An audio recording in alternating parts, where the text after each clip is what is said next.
What if tonight, while you slept, the air outside your bedroom window quietly turned into poison? No alarm, no chance to run. This is not a horror story. This happened to real people in a real city on one real night. 1984, Bhopal, India, a city of almost 1 million people settling in for the night. Into bed, families asleep, streets quiet. A perfectly ordinary night that was about to become the deadliest industrial disaster in human history. There stood a massive pesticide factory, Union Carbide India Limited.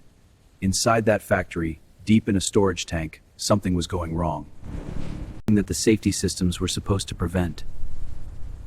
Something that should never have been allowed to happen.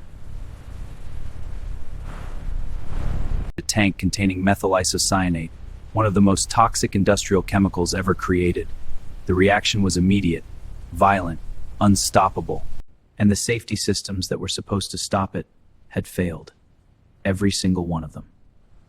A thick, invisible cloud of poisonous gas began rising silently from the factory. No siren, no warning, no evacuation. Killer drifting through the dark streets of a sleeping city, moving door to door, home to home, family to family. People had that something was wrong, was waking up unable to breathe, eyes burning like fire, throats closing. Was something they could not see and could not name. Parents grabbed their children in the dark, not knowing which direction to run.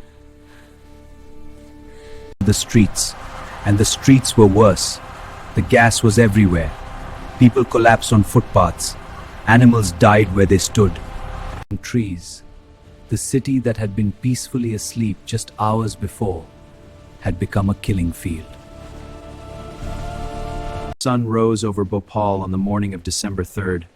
Thousands of people were already dead. Thousands more were dying. Hospitals, completely unprepared, were drowning in a flood of suffering they had never seen and were never equipped to handle. The count in those first days was recorded at around 3,000 people.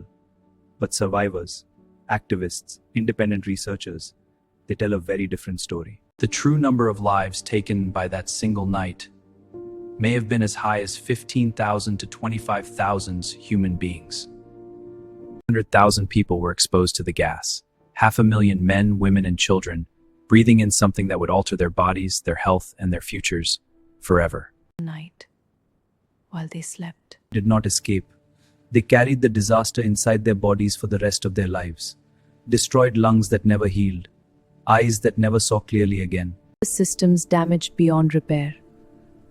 Breathing that was never easy again, for a single day, for the rest of their lives. Cruelest chapter of all.